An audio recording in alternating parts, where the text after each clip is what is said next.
Many of the challenges we've seen today are similar challenges we've seen over the last year or 2 years. Cross-screen measurement and how publishers best utilize their data are still kind of very common challenges that publishers are seeing.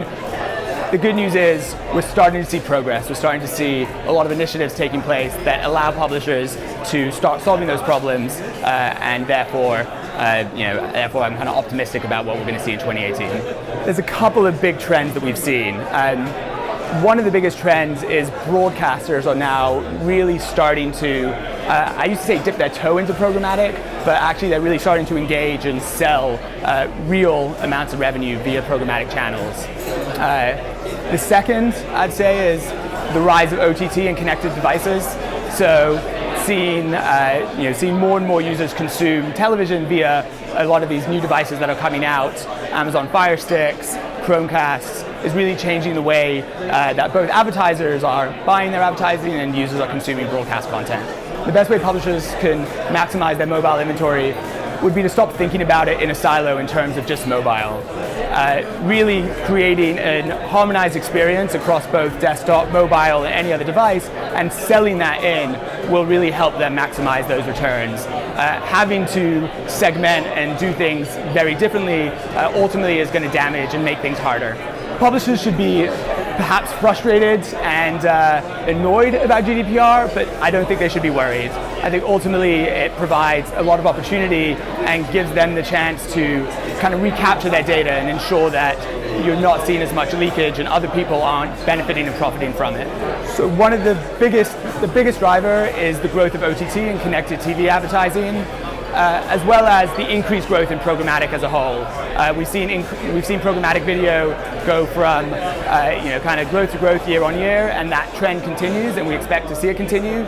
And as I said, the second part would be the OTT and connected TV. We've seen huge growth in both of those arenas, and we expect budgets to start shifting in that way. It's an exciting time.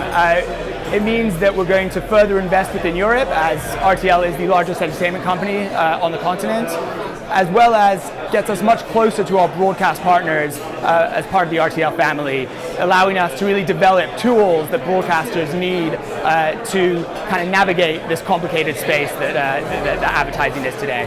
Predictions are always hard. I expect to see more consolidation on both the buy and the sell side.